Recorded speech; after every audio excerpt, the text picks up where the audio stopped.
Good evening, everyone, and welcome to Strait Science. Strait Science is an evening seminar series put on by University of Alaska Fairbanks Northwest Campus in Nome and University of Alaska Fairbanks Alaska Sea Grant, also here in Nome. And both Alaska Sea Grant and Northwest Campus, we are public servants of the Bering Strait region. We serve all peoples of the Bering Strait region. And the Bering Strait region is the home of the Inupiaq, St. Lawrence Island Yupik, and Central Yupik peoples. So tonight, something different, because we normally hear from NOAA Race Division regarding their bottom trawl survey results. And they've been magnificent, always giving us the results of their surveys when they're up here, since first one was in 2010, and then 2017 really kicked in, 2018, 19, so forth. And this year, since 2017, is that right, is the first year we haven't had you in the area. And so we can't bring you news of the northern Bering Sea bottom trawl survey, but they're kind enough to give us a look at the southern Bering Sea bottom trawl survey. And though it's not a Bering Strait topic, it actually might be, because the southern Bering Sea seems to have, in the last 8-9 years, has been rolling into the northern Bering Sea and the Bering Strait region. So we're real curious to know, how are things going in the southern Bering Sea? We've certainly seen a lot of change up here in our marine ecosystem. How is it going down in the southern Bering Sea? And with that, tonight we have Thaddaeus Buser. He is a research biologist for the NOAA Race Division, and that is the Resource Assessment and Conservation Engineering Division. They are the pure researchers for NOAA Fisheries. Is that right? Mm-hmm. Okay, and they are situated in Seattle. Also in the wings is Duane Stevenson. In case the car steers off the road, Duane will be there to grab it and steer it back and answer any and all questions. That he's got it easy, because Thaddeus will be able to do that already. And Duane is the lead biologist for the NOAA Fisheries Bering Sea bottom trawl surveys. And thank you, because you are in a different time zone, and we really appreciate you already late at your end of things starting off.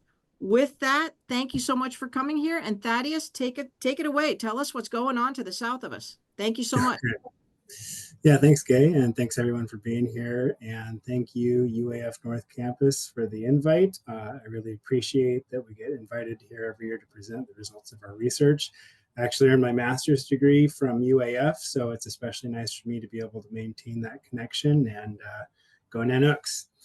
So today I'll be talking about the results of the 2024, we call it we're down here in the south, we call it the Eastern Bering Sea. Up there in the north, I guess you call it the Southern Bering Sea. I'll try and say that, but I always refer to it as the Eastern Bering Sea. So if you hear me call me that, my apologies. Before I get into it, though, I'd like to acknowledge the other members of the Groundfish Assessment Program who helped me produce this slideshow and produce all of our data reports. All of the documents that come out of this research are primarily prepared by this team, and so I'd like to thank them and recognize their contribution to all of this. Today, I'm going to talk a little bit about where we conducted the survey this year. I'm going to talk about the vessels that we used to do the survey. I'll talk about the gear that we use, what we found out there in terms of the physical oceanographic data that we collect, and the distribution, size, and abundance of some select species. And then lastly, I'll talk about some of the special research projects that we did in addition to our kind of standard survey assessments. Our surveys are kind of like a Triton. They have three main points. Our primary goal with these surveys is ecosystem monitoring. We're interested in tracking the movements of fishes, crabs, and other critters that live on or near the seafloor, so that we can track those changes and see what's happening in the food web. If you've ever heard the term ecosystem-based fisheries management, that's kind of what we're doing. It's essentially trying to be good stewards of the ecosystem in general, rather than necessarily focusing solely on managing individual species. This is an end unto itself, and it's also a goal that the other 2 points of our survey kind of help us to achieve. Another goal is to help inform stock assessments. So we gather additional information like population size, age structure, and genetic makeup of some of the commercially important species, which is then used by stock assessors to fine tune the abundance models for those species. The third main point of our survey is for monitoring the environment itself. This last point is something that has become increasingly important since it turns out that you really can't learn a whole lot about what's causing changes in the populations that we're seeing without measuring some of the variables in the environment in which they're living. So we measure water temperature and things like salinity and light. I'll talk about a couple of new projects this year that we're measuring in addition to those things like some oceanographic variables, and I'll talk a little bit more about that later. And these are some of the things that we hope will tell us more about what species are doing and why they're doing it. So this year we conducted what we call the Eastern Bering Sea Bottom Trawl Survey, which we've been doing every year since 1982. So this is the 42nd year of that survey. Those are the dots in the area here. We've been sampling these same stations, these same 376 stations every year of the survey, with the exception of 2020. The survey starts right around the end of May, sort of end of May, beginning of June, and runs through the beginning of August. To conduct the survey, we charter 2 commercial trawlers to take us around and fish with our scientific gear. The vessels that we use have been pretty consistent over the years. The Alaska Knight is a boat that we've used for 14 years now, and it's been a great platform for us. A more recent partner vessel is the Northwest Explorer, which completed its 2nd survey season with us this year. Both boats are fantastic, and we're hoping that they'll continue doing these surveys with us for the foreseeable future. The net that we use is called an 83-112 Eastern trawl. It's called an 83-112 because the top rope, or the head rope, is 83 feet long, and the bottom rope or foot rope is 112 feet long. That generally means that the net opening, when it's on the bottom, is about 50 feet. We tow the net for 30 minutes at 3 knots, and that's our typical standard tow. And then we measure the net width and the distance fished, and that's how we end up with the amount of effort fished for each tow. For perspective on how big these nets are compared to what are fished commercially, our catches average about 1 ton, while a commercial catch is usually upwards of 100 tons. So our scientific trawl is taking literally like 1%, just a tiny fraction of what a standard commercial catch would be. So before I start talking about 2024, I'll give you a brief recap of what we saw last year in 2023. For the past couple of years, we've seen a return to conditions that we call the cold pool, which is where cold water remains on the bottom into the summer. Prior to 2022, temperatures had been relatively warm, but since then they kind of came back to the average, which is much cooler. During the warm years, fish biomass increased, especially in the northern Bering Sea. But with the return of cold temperatures, we found that overall fish biomass returned down to previous levels like we had been seeing in previous cold years throughout the Bering Sea.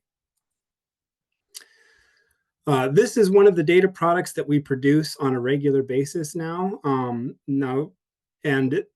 There's a thermometer on the net, and each time that we put the net into the water, we measure the bottom temperature and the surface temperature. And at the end of the day, we send these temperature data back to Seattle, and we have some folks who then populate these maps with those temperatures in nearly real time.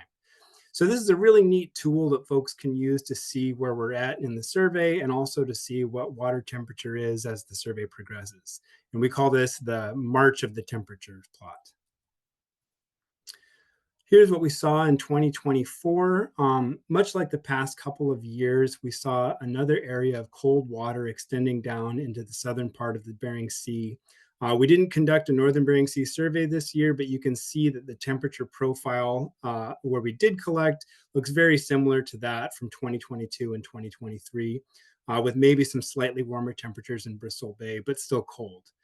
Those really dark blue areas correspond to temperatures that are below zero. So these are definitely cold temperatures down there. If we look at the surface temperatures, we see a similar pattern. 2024 was another cold year, particularly in Bristol Bay and up towards Nunivak Island, that we haven't really seen much in recent years. So the past few years have seen a move towards kind of the long-term mean in terms of the overall temperature regime of the region, which is what I'll show next. This is the long-term trend of annual mean temperatures in the eastern Bering Sea. Each point represents the mean temperature throughout the survey area for a given year. So the whole eastern Bering Sea in this case, with the overall mean represented by a dashed line. The surface temperatures are on top and the bottom temperatures are on bottom. So we can see that the surface temperature was actually colder than average this year and last, while the bottom temperature has been hovering around the average for the past 3 years. In both cases, the past few years mark a departure from the previous relatively warm period that was being experienced by the region. Though we didn't sample this year in the northern Bering Sea, here's just a reminder from what we saw last year and previous years, which is a very similar pattern the past few years, with slightly colder than average temperatures at the sea surface and average temperatures at the bottom, which again is a departure from the relatively warm period that preceded it. So very similar patterns to what we saw in the eastern Bering Sea or the southern Bering Sea. So the cold pool is a mass of really cold water, which we define as 2 degrees C or less, that's left behind when the sea ice melts in the Bering Sea. This figure shows the extent of the cold pool each year in terms of the area that it covers. This is important because we think that the cold pool can act as a barrier to species migration from south to north. We definitely see distributions of fishes where there are a lot more fish outside of the cold pool than inside of the cold pool. This year's cold pool was roughly equal in size to what we observed in 2017. So not quite as extensive as last year, but still significant. This is a similar plot to the temperature data in the Bering, but it shows dissolved oxygen on the seafloor. This is a new data source that we're collecting, and it is something that we're making available now and into the future, and we're working on pH as well. These data are preliminary, but the basic takeaway here, the idea is that we're trying to detect any anoxic areas and basically add them into species distribution models. So 2024 shows higher levels of dissolved oxygen in Bristol Bay and lower levels of dissolved oxygen out at the shelf. This corresponds to water depth, which may indicate that the shallow water is mixing more effectively, which is intuitive. But whether these numbers are low enough to actually affect fish distributions is not something that we know yet, but it's something that we're kind of working on. So just to throw a few numbers at you to kind of impress you with all of the work that we've done this summer. In the course of the Eastern Bering Sea survey, which includes 376 stations, we collected a total of over 120,000 fish lengths, over 6,000 otoliths, and almost 5,000 stomachs. We identified over 300 species. We have a whole group in the Seattle office that looks at stomach contents and builds food webs and gets food web information from the stomach contents. And I'll present some of those data in just a little bit. But first, I'll talk about the biomass for select group of species. The good news is that there's lots of good news. Species that have increased in biomass since last year are shown here in green, while species that have decreased are shown in orange. And you can see that there are many more green species. And even there, if you look closely, these are kind of arranged from the very top is things that have increased the most dramatically, and the very bottom is things that have decreased the most dramatically. And it's kind of a grade in between them. You can see that almost half of the orange species have declined by less than 10%. So, which is not, a huge decline. So we'll go through some finer details here of these species to kind of give you a sense of what these changes mean in a bigger picture. So we'll start with the good news: species that have increased in biomass by more than 10% since last year. And I've got little pictures of them here. You can see there's quite a few of them. We'll start off with saffron cod. All the species specific slides that I'm about to go through will be arranged like this one, with an image of the critter on the right, a map of its biomass in the Eastern Bering Sea from this year and last year on the top left, a graph of its biomass in the Eastern Bering Sea over time below that. And for species where we record their length, I'll include a graph of their length distributions from this year and last year on the top right, like what you can see here. The length distributions are interesting because they can give us a look at sometimes year classes in populations and try to figure out whether we're seeing adults or juveniles or that sort of thing. If we get a ton of fish, but they're all really, really tiny, that's a different story than if we get a ton of fish that are a whole bunch of different size classes or all gigantic. Each of those things would be really interesting to know. So saffron cod, which are also referred to as tom cod, are an important species for a lot of folks, especially in the Bering Strait, where they're more abundant. This year, we saw a pretty sizable increase in biomass in the Eastern Bering Sea compared to last year. So, 217% increase. But this should be taken with a grain of salt, since the absolute number of individuals that we encountered was pretty low. But still, we found them pretty far south and in higher abundance than last year.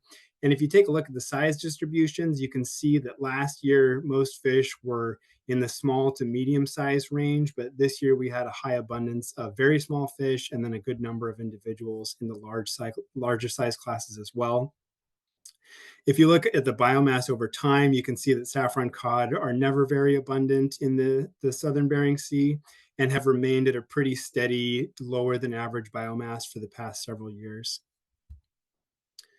Arctic cod give a pretty similar situation to saffron cod, where they're more abundant in the northern extent of their range. And so while we're seeing a big increase this year compared to last year, I mean, it's pretty crazy, 1,690% increase, which sounds pretty wild. But again, the absolute numbers that we saw are quite low. And so this isn't something that should necessarily be interpreted as the entire southern Bering Sea is awash in Arctic cod, but they are substantially more abundant this year than they were last year. But again, it's pretty small numbers that we're talking about here. Sea onions and other tunicates have increased modestly relative to last year. You can see down at the bottom that their biomass has been below average since about 2018, and they've been kind of hovering around this same low biomass since then. So whether this year's increase will be a sign of a trend upwards or just another kind of oscillation around a number that they've been at for the past several years, that's yet to be seen. We seem to find them in more of the southern part of the Eastern Bering Sea than in the northern part of it this year. But again, whether this is a trend or just kind of noise is something that we probably won't know for a while. Sea peaches had a more concentrated distribution this year than last year, but were overall more abundant. This year's biomass was estimated to be just under the long-term average biomass for the Eastern Bering Sea. Similar to what we observed in 2022. So that's good news for sea peaches, and there seems to be a lot of them out there this year. The whelks that we see in much of the Bering Sea are mainly two species, and they tend to be slightly difficult to identify. So we group them here together as just kind of Neptune whelks. These are big snails. They have really thick, heavy shells that we sometimes see in large numbers, and we find them throughout the Bering Sea. This year, we found more of them in a slightly broader distribution than last year.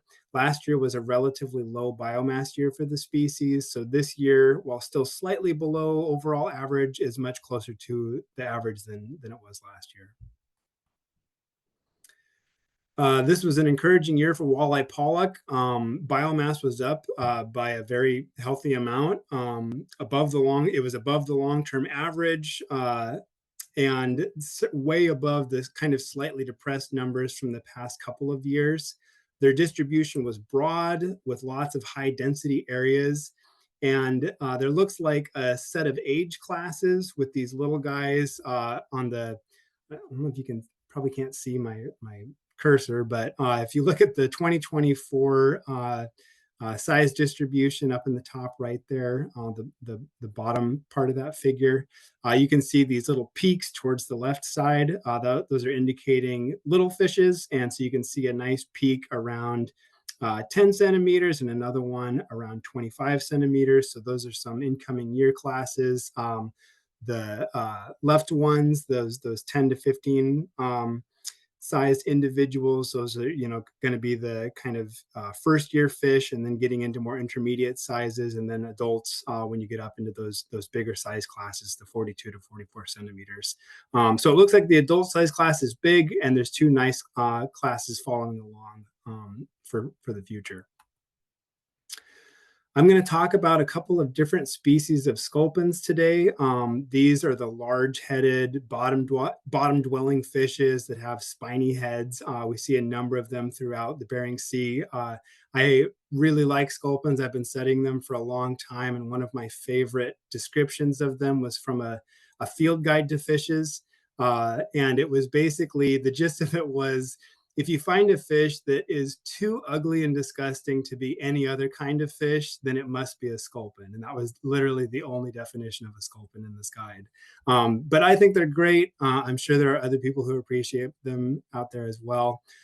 This one, the shorthorn sculpin, is one species that we tend to see more of in the eastern Bering Sea than in the northern Bering, and this is kind of a species that we think of as a cold pool species. So a species that is more common in areas that are where there's really cold water.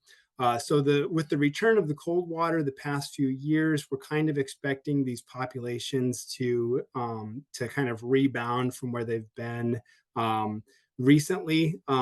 It looks like there is just a very slightly increasing trend for the past 3 years in shorthorn sculpins, and we're certainly seeing more individuals at all size classes this year than we had seen last year. But it also looks like their distribution is kind of retracted a little bit, and with higher abundances of fish in the areas where they are found. Herring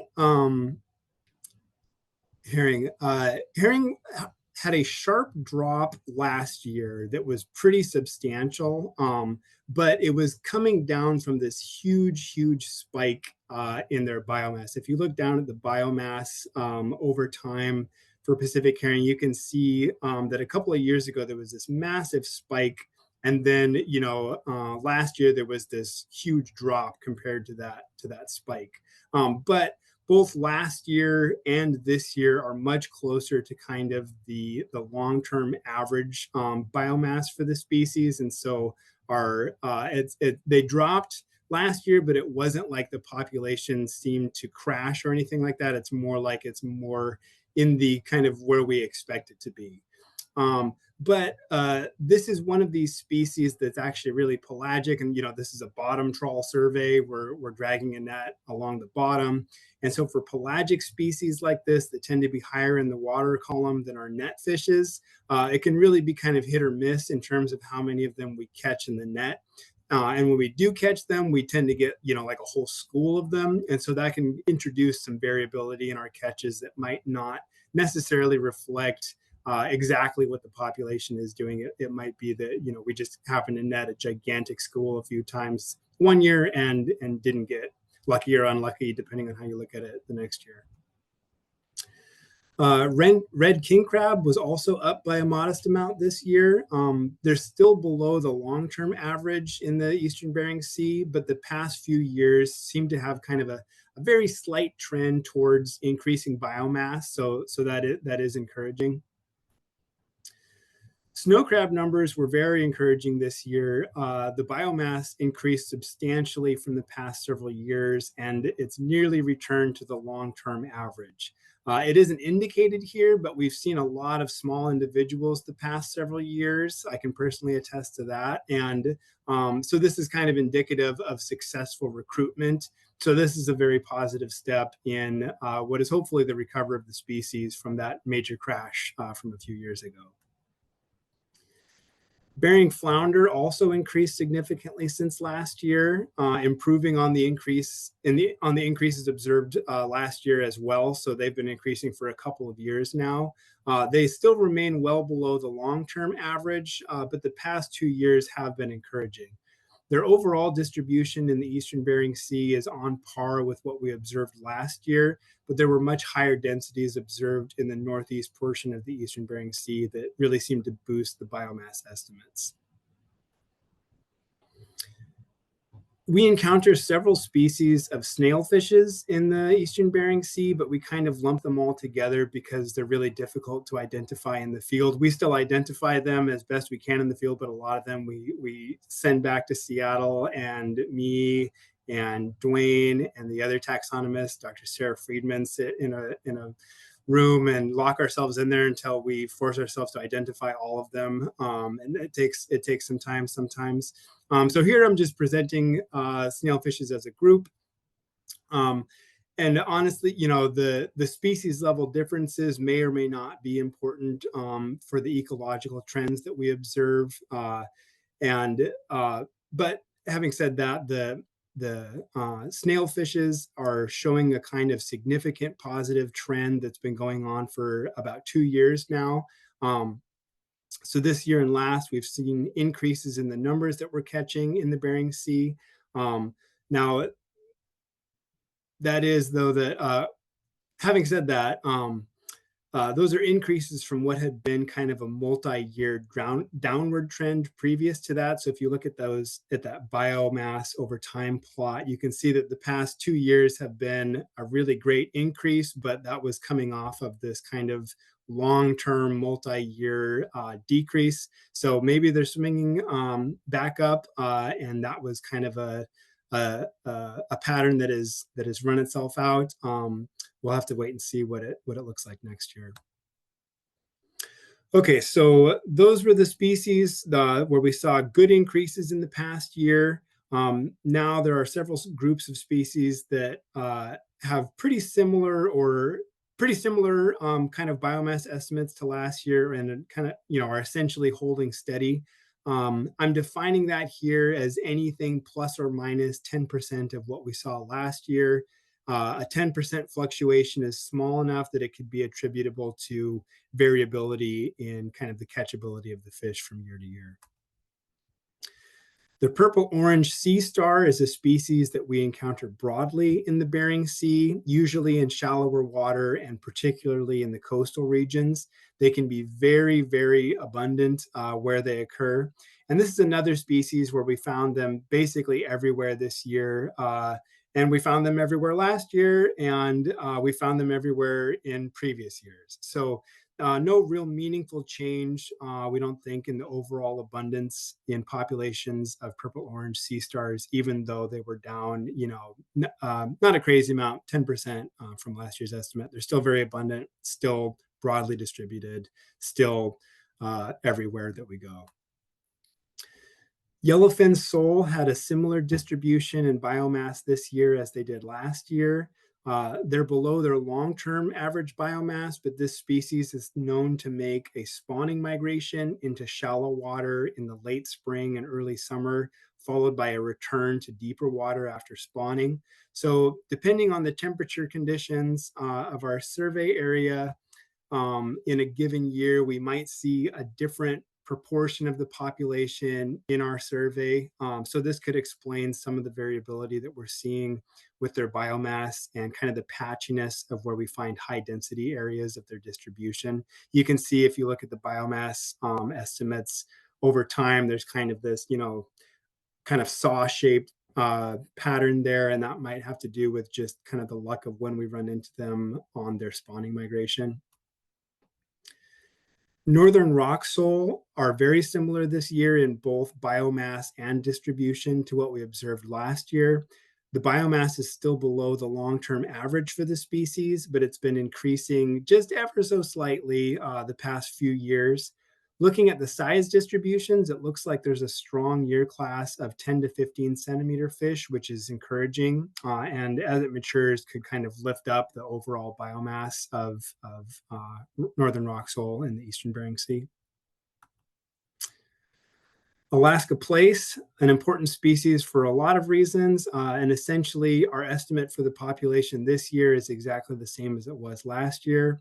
And it looks like the length frequency distributions are also very similar this year to what we saw last year. So the distribution is similar, the length distribution is similar, and the biomass also looks similar for this species this year compared to last year.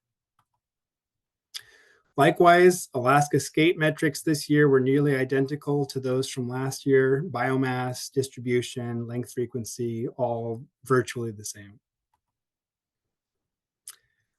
Here's another sculpin, the plain sculpin, similar to the shorthorn sculpin that I talked about before, but this one is a little more southerly distributed of a species. So we see a lot of them in the eastern Bering Sea, particularly in the shallow water.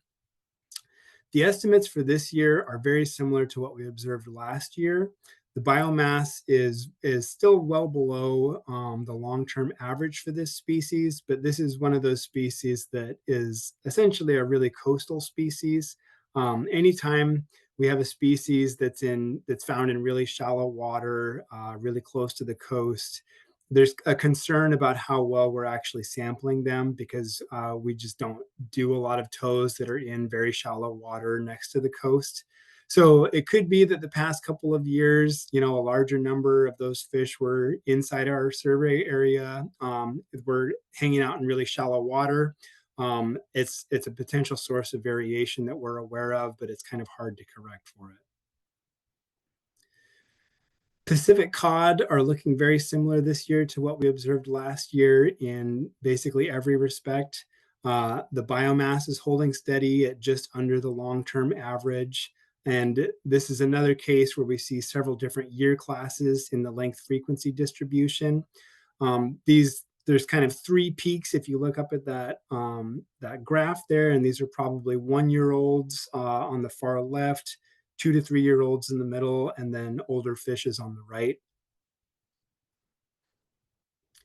Capelin is kind of a hit or miss species for us. Like herring, they're pelagic, and so our net doesn't do a great job of catching them. It's not really designed to catch pelagic species. So there is this potential for kind of an increased variability in whether we even encounter them, even if they're in the same water that we're towing in. If they're up at the surface, we're not going to catch them in our net. But in general, our biomass estimates of capelin have been very steady for the past several years, just below the long-term average. And the distribution is pretty consistent from year to year in the eastern Bering Sea. Okay, so that was the good and the kind of neutral or potentially good news. And now I have a couple of species here that it looks like the biomass declined from last year. There aren't a lot of species in this category, but it does include two very important species, Pacific halibut and blue king crab. The distribution of halibut that we see in the eastern Bering Sea tends to be very stable from year to year. The main difference is more in how many we see rather than kind of where we see them. And this year we saw a few less than we saw last year. The last year was an above average year, but the error bars on that year were pretty big. So if you look down at that biomass over time, if you look at the dot for last year, which is the one that is the second from the right, it's got these big error bars on it that indicate that it indicates a lack of certainty in our estimate. This year's estimate is much lower than last year's. Well, it's lower by a modest amount anyway, but it's more similar to the long-term average and has much smaller error bars. So perhaps it shouldn't be too alarming. Last year's was kind of above average, and we've basically kind of returned to a more expected biomass estimate. And there also appears to be a new year class of small individuals entering the population. If you look up at the length frequency distribution graph, and that's usually a good sign that there's recruitment, successful recruitment, and as those fish mature and get bigger, it'll bump up the biomass. Blue king crab is slightly down this year compared to last year. The number isn't gigantic. It's a decrease of about 15%. It looks like we didn't encounter any around the Pribilofs this year. The biomass of blue king crab has been consistently below the long-term average for over a decade, and this year's estimate is kind of near the bottom of what we've seen during that time. So not great news for blue king crab, unfortunately. Jellyfishes we find everywhere in the Bering Sea. This year we saw a modest drop, about 20% in our biomass estimate. Oops. And we didn't run into as many high density areas as we did last year. But the biomass estimate is in line with the long-term average, and there are still plenty of jellyfish out there, as I can personally attest to, and everyone else who did the survey, and probably you all can attest to. They're still out there. There's still some high density areas of them, just not as much as last year, but still kind of in line with what you'd expect. Similar story with sea urchins. This year's estimate was moderately down from last year's, but still in line with the long-term average. And we encountered urchins throughout the Eastern Bering Sea. They're often in patches, especially in the eastern portion of the Eastern Bering Sea.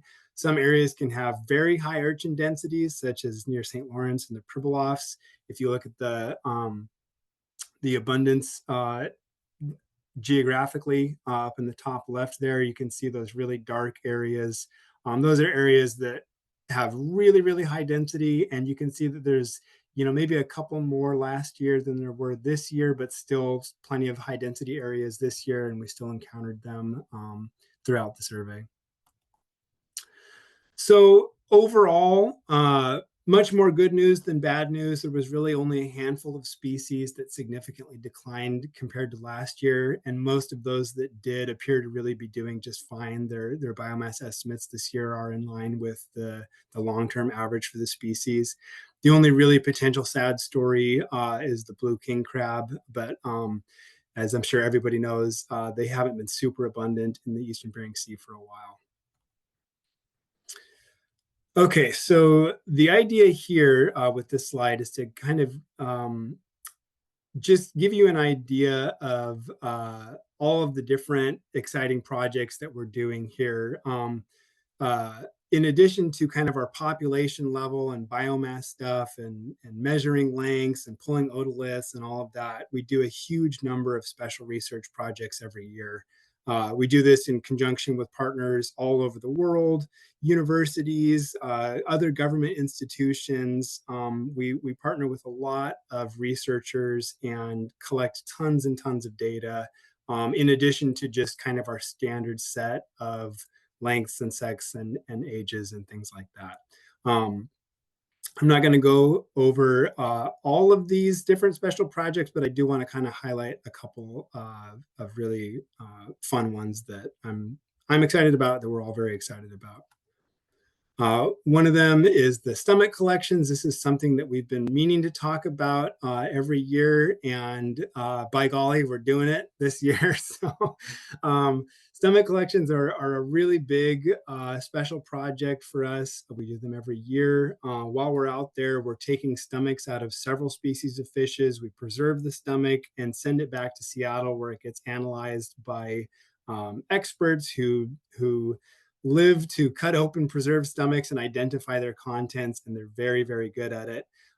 This allows us to get an idea of what fishes are eating from year to year. Here's one example. This is a Pacific cod for several years. It should come as a surprise to no one, but Pacific cod clearly eat pretty much everything. There was some concern that perhaps cod were eating too many snow crabs, but here you can see that snow crabs, they make up a non-trivial component of the diet, but depending on the year, it ranges from 5 to 25% of what they're eating. Here's another example of diet data. This one is for walleye pollock. Here you can see kind of the importance of krill and other plankton in the diet of pollock, between Arctic plankton, krill, and other plankton. That makes up, the majority of what pollock are eating. It's also noteworthy, I think, that everything out there seems to eat juvenile walleye pollock, including other walleye pollock. You can see that up at the top of the prey categories here. And so this is a really, really valuable source of information for kind of tracking, when we have warmer years or colder years, does that affect what fishes are eating? Are walleye pollock eating more plankton in, warm years versus cold years, or are they eating more fish in warm years versus cold years? These are some of the questions that we can get at taking these data every single year, which we've been doing for a number of species. So really, really cool stuff. We have a couple of other projects that are at various stages of development. One of them is this environmental DNA project, so the bottom trawl eDNA. The picture on the left is an eel pout coming out of what is supposed to be a eDNA collecting device. So eDNA, environmental DNA, is basically if you were to walk across some grassy field, as you're doing it, you're shedding skin cells and hair and things like that, and they're kind of falling off of you and landing on the grass and then sitting there. And if some scientist went out to that field and took a big vacuum cleaner with a HEPA filter on it and sucked a whole bunch of, air and stuff off of the bottom, they would find those skin cells and hairs and things like that you shed off of your body. And if you took those skin cells and hairs and used fancy DNA techniques on them to kind of amplify whatever DNA might be in there, you could come back with DNA results that match, Homo sapiens, a human. You were there. And that's what eDNA is. That is exactly what they do. You can do it on land. You can also do it in the water. In the water, instead of using a vacuum cleaner, you can just pull water through a cloth or some other kind of filter, and little bits of tissue and little strands of DNA that have been shed off of all the organisms that are living in the water will collect on that sample, and then you can blast universal DNA primers and basically amplify whatever DNA is there and see what it is. And that's exactly what we're doing. We're, in addition to running our nets through the water to catch fish, we are collecting eDNA in the same place at the same time by attaching these eDNA collection balls to the net. And so as the net is moving through the water, it is collecting eDNA on inside of this sphere. And then we can take that and we can amplify the DNA and see what species of fishes and invertebrates we can find from DNA. And we can actually cross-reference that with the species of fishes and invertebrates that we collected in our net in the same place at the same time. And so get an idea of basically how useful eDNA is as a tool for kind of getting at some of the same questions that we are currently using actual animals to answer, such as, where are species occurring during different times of the year. Obviously, eDNA isn't going to tell us how old they are or how long they are or what the sex ratios are or any of these other things, but it can tell us whether they're present.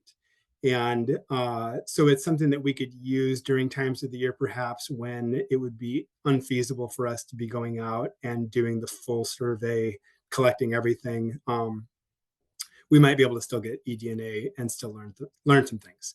So we're kind of piloting that project right now. Another project that we've been doing for a few years now is tagging Pacific cod. So catching a cod, bringing it up to the surface, strapping on a satellite tag to it, and then letting it go and seeing where it goes.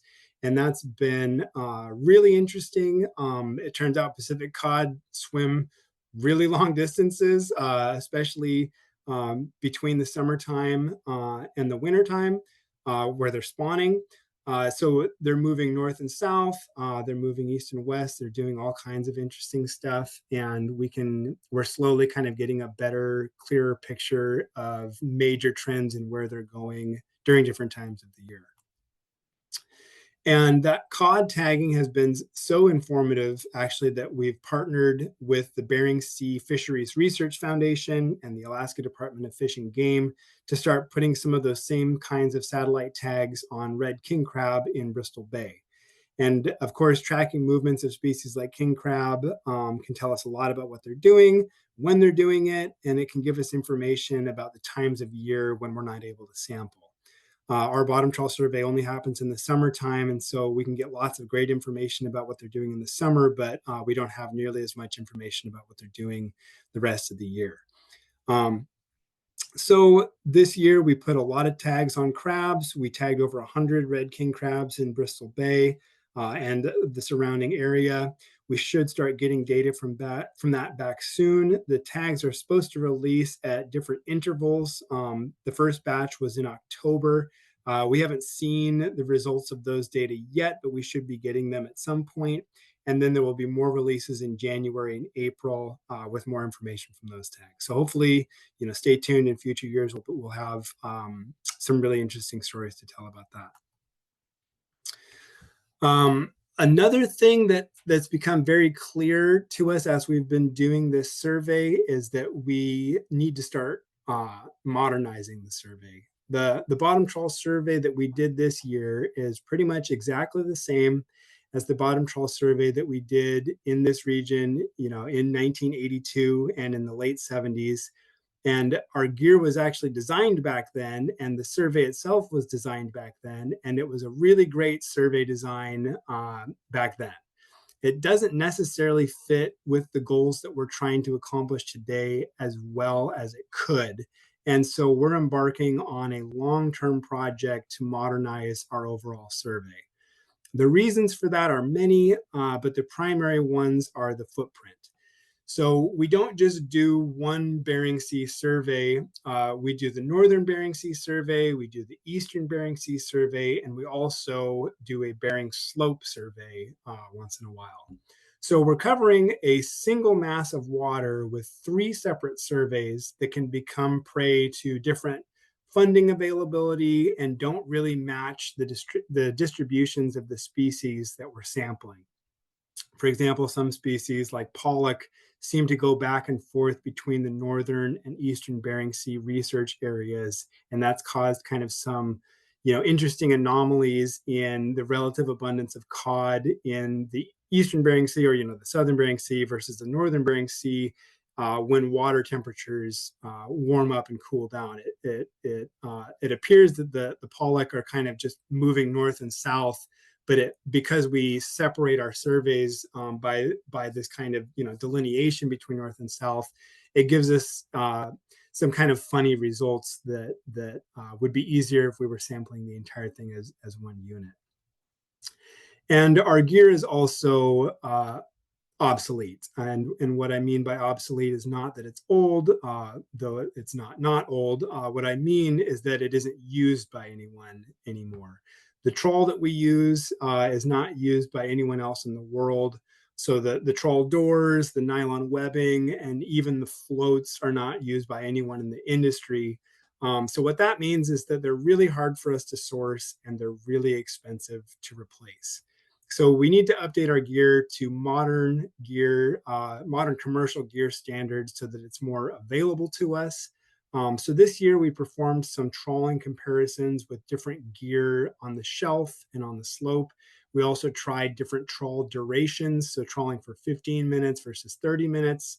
All of these things, because eventually we want to change over to this new, more modern survey design, and we're going to have to do a lot of calibration experiments and a lot of side-by-side comparisons between the different gear types, the old gear types versus the new gear types, using different towing methods and trying it in different areas.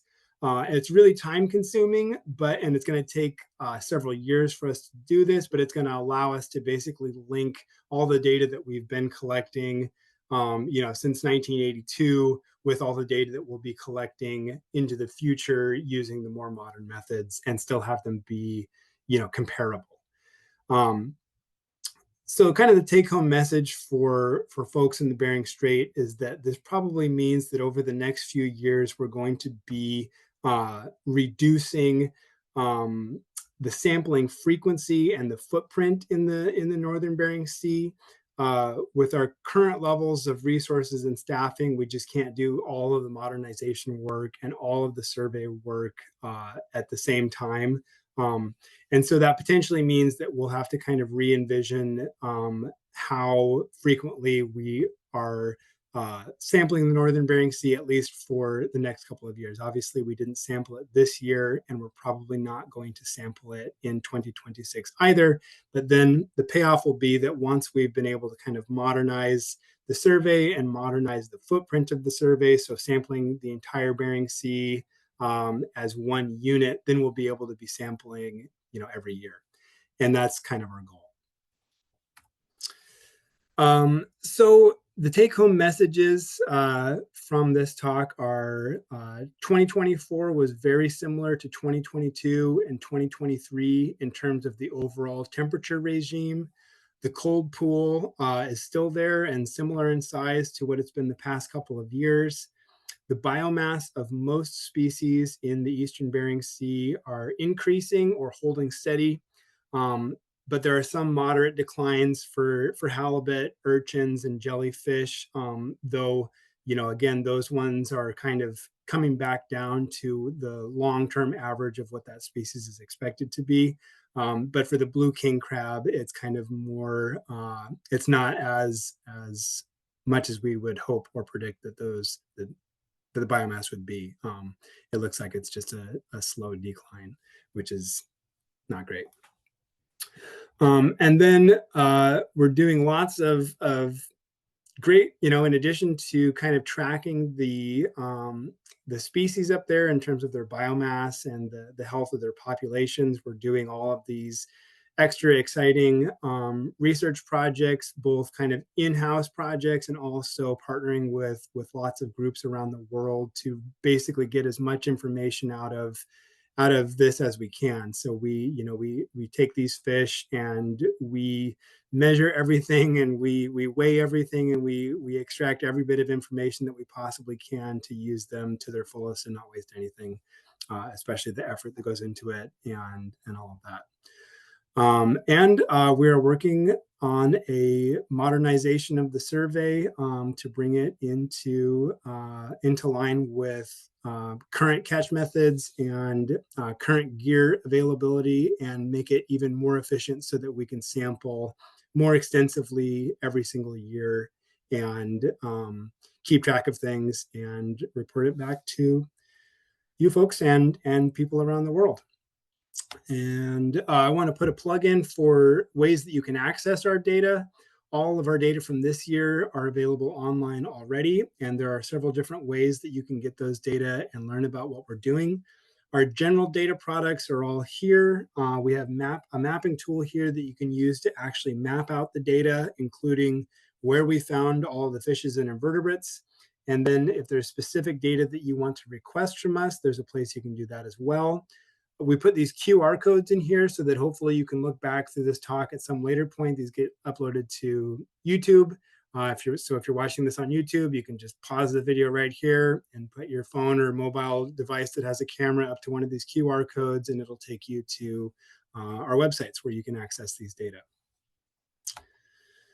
And with that, I would just like to say thanks again to UAF and thanks to Gay for inviting us to give these talks every year. Thanks to the folks of the Bering Strait who have been so supportive of us and are always there to lend their expertise and hospitality when we're up in Nome. It's really great to be out there. I hope that we can start doing these talks in person again too.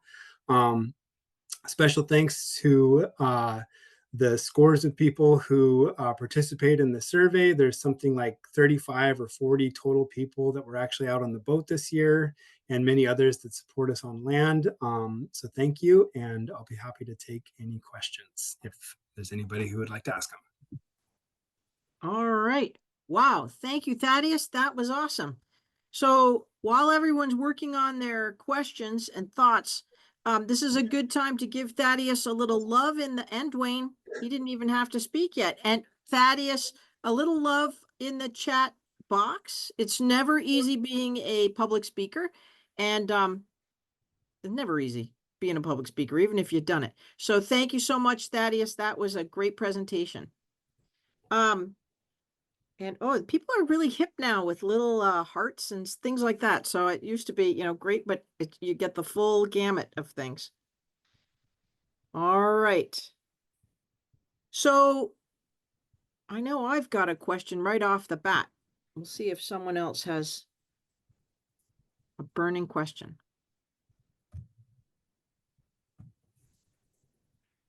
All right. Okay, this is Charlie. Oh, Charlie, you made it. Well done. All right. Go Thanks. ahead. Yeah, I really appreciated that. And I saw, 99% of your talk, and even though I struggled to get on, but yeah, I just wanted to plant the seed that the Chukchi Sea is going to need to be surveyed as well, and the Russians are fishing up there now, and we the U.S. have a closure there, but we all know there's crab to be had and other fish based on the Russians that are present there. So, and using that uniform survey of the Bering Sea would be great for comparison's sake. And so hope you guys think about that. And then, in the back 40 years ago, 1985, the last trawl survey by the Miller Freeman occurred, and then it took until 2010 for the next survey. I sure hope you guys can not repeat that. So, every 3 years or something would be adequate, probably. But that's my thoughts. Thanks. Yeah, thank you so much for tuning in, and thanks for weighing in on that. Yeah, that is definitely our goal, is to basically get to the point where we can be surveying, broadly and doing it every single year. And so we're putting a lot of time and energy into basically bringing our survey to that point right now. And hopefully, in the next couple of years, that'll be where we're at. So when will we see you guys in the Northern Bering Sea next? Did that get we are planning to be back there in 2025, so next summer. right. That is the plan. And of course, there's a lot of variables that will happen, some of which are harder to predict than others between now and then. But that is the plan. All right. Well, that'll be very interesting since you've been gone for a little bit. And my question was kind of like looking at all that, thinking about, I'm always thinking Northern Bering Sea, thinking about this new world of the southern/eastern Bering Sea. Is there anything going on there? Like the flatfish seem to be, and I don't know anything of the southern Bering Sea, but the flatfish kind of are like holding steady, and then you got halibut kind of going down. So is there the overall health of the southern Bering Sea seems to be good, with the other ones that are going up in big numbers. And is there anything that you can glean from all this going on in the southern Bering Sea that might give us any hints for the northern Bering Sea? Or is that just not something that can be done? From my understanding, and I'm sure Duane and Lyle will have more to say about it than me, but from my understanding is basically the kind of warm period that we had kind of boosted a lot of big fish numbers like walleye, pollock, and things like that. Basically, we're able to kind of move in and bump up the abundance. And of course, it seems like they were moving from the southern Bering Sea, so it wasn't like a new population suddenly emerged. It was more like a migration than a kind of a new set of fish. And as the cold temperatures have kind of returned, those fish got pushed further south. But other species, like some of the Arctic species, like the shorthorn sculpin, they like the cold water, and so when it was warm, they got pushed north. And as the cold returned, we expect their numbers to increase. So it's kind of a mixed bag. It's kind of some things are some the different species will be affected differently depending on kind of their eco preferences. Fishes that like cold water do better in cold water, and fishes that like warm water do better in warm water. And so depending on what the kind of climate regime is that's happening, in some period, you'll see fluctuations of those different species. And it's not like they're getting, at least for the fishes that can move, it's not like they're getting wiped out. It's more like they're moving. Do you have anything you want to, did I completely misspeak, Duane and Lyle, or anything you want to add to that? No, I mean, that sounds great. I feel like what we've seen over the past few years is kind of a sort of return to what we would have previously considered a sort of relatively standard normal pattern of fish distribution in the Bering Sea with with cod and pollock and all the big biomass species concentrated in the southeastern part of the Bering Sea, and really the northern Bering Sea dominated by benthic invertebrates in terms of the biomass. That was historically what we saw in the northern Bering Sea until until those really warm years of 2018, 2019, where we saw the invasion of the cod and the pollock and really the disappearance of some of those Arctic species like Arctic cod in particular. And of course, it's pure speculation as to what was in the northern Bering Sea, this past summer, the summer of 2024. But based on what we've seen in previous years, specifically 2023 and 2022, I would guess we would not have seen a great deal of, the larger mobile species like cod and pollock in the northern Bering Sea. And, we know that that's correlated. The distribution of those species, the north-south distribution of those species is correlated with the temperature regime in the cold pool. I don't feel like we know exactly what the cause and effect relationship is there, whether it's, that they don't want to swim through the cold water, or whether it's the, following the prey resources, or what exactly it is. But that's certainly the correlation we tend to see. So now that the sort of standard cold pool is back, we see those species, hanging out in the southern part of the Bering Sea a little bit more. All right. Thank you. Anyone with questions or comments or thoughts on our healthy, or, the kinds of fish we were seeing this open water season in the northern Bering Sea? I have a question. This is Upik. Hi, Opik. Hi, Gay.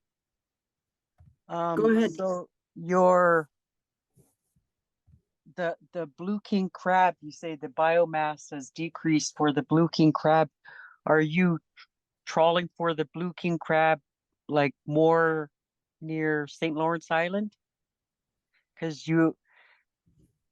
if you're trawling for them near, more east side of the Bering Sea, they're not going to be present, because blue king crab are a rocky bottom crab. They like the rocks. So that's their habitat. You'll find them more by an island, if that makes sense to you.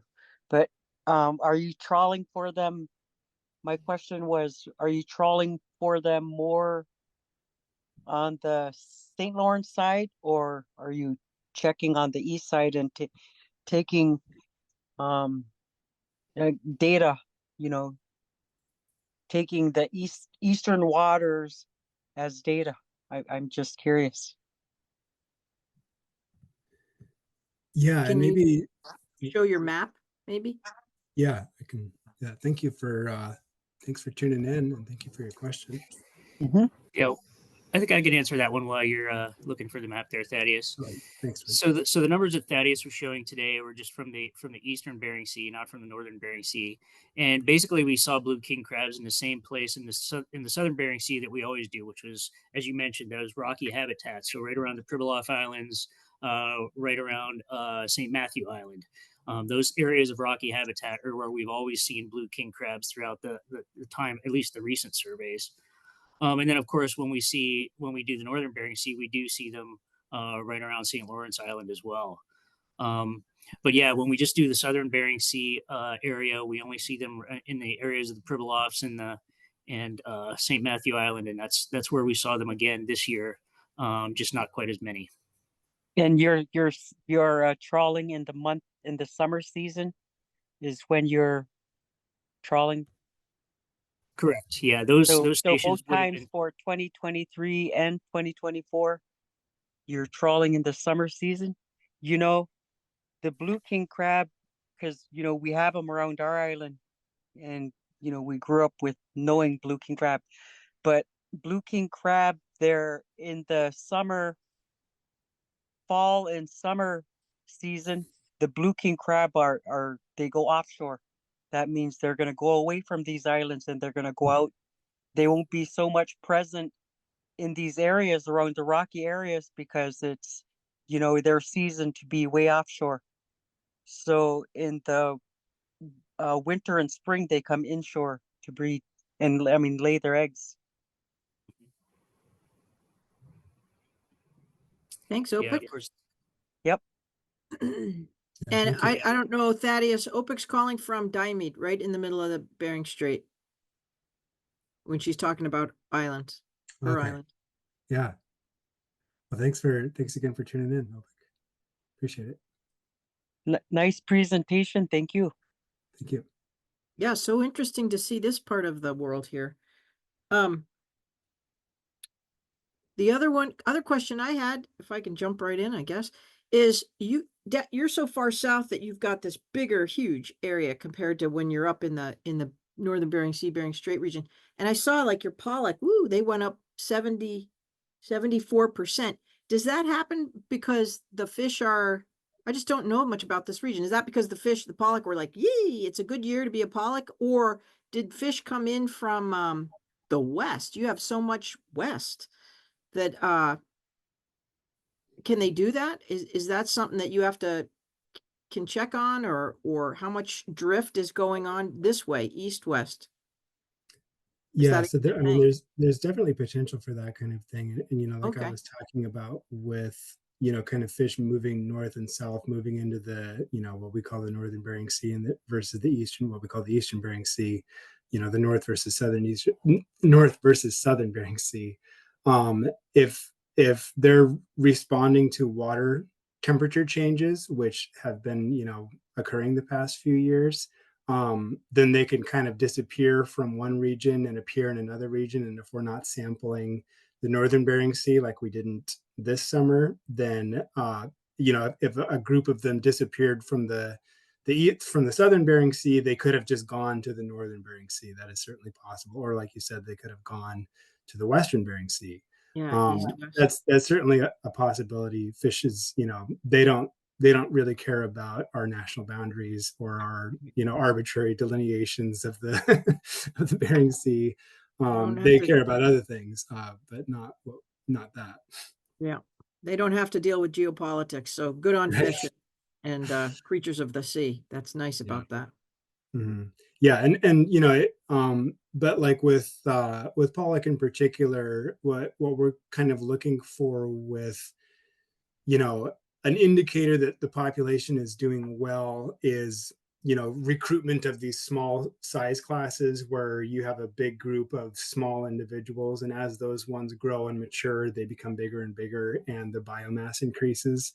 And so that if you see kind of these nice groups there, it kind of indicates that things are doing well and that small fishes are coming out. They're surviving their larval period and they are growing into little bitty fishes, and those ones are then growing into medium-sized fishes, and on up to big ones. May I add something with your fishes? Last November, and I know Gay, I tagged Gay to this. I think it was either maybe beginning part of November here in Diamond. There was one of the locals found an adult walleye pollock here. Big I mean, one. Wow. on our beach. It was inside the rock, so we had some big tidal waves, and the waves washed that fish up, so it got buried under some small rocks. But they were able to pull it out and brought it up to me so I can identify it for them.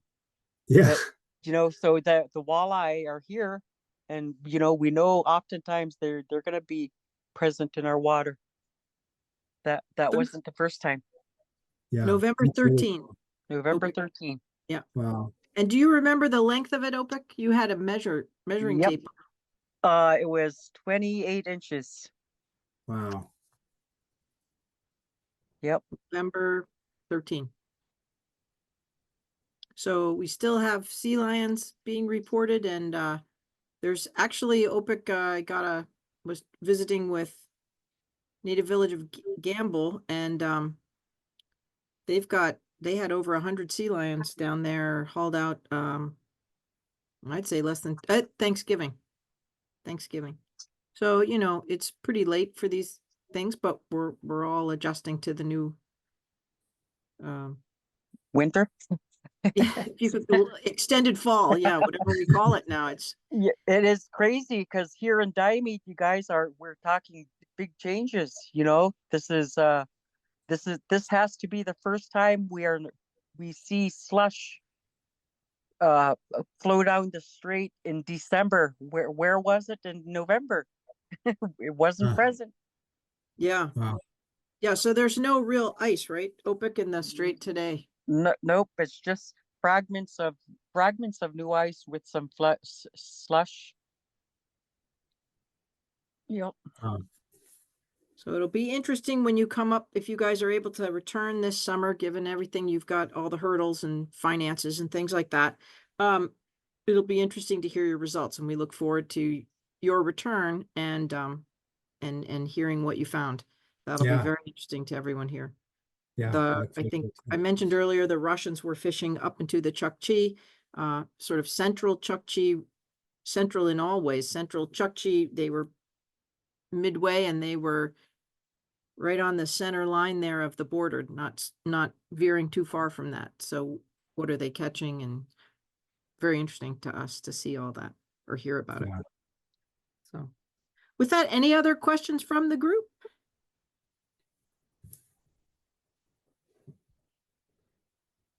All right. Well, again, Duane, you got off easy because Thaddeus, he brought it home and did a great job. So, and we really appreciate your graphics because we're not familiar with the Southern Bering Sea, and I really appreciate seeing the tunicates up and things like that. So that mean of interest in this region for sure. With Cool. that, for Strait Science, next week's Strait Science will be on December 12th, and Opik you're gonna like this one. It is vessel traffic in the Bering Strait. There is a UAA student who's been working on vessel traffic from 2015 to 2022 in the Strait. So that will be December 12th. She's going to talk about policy and traffic. So that'll be next week.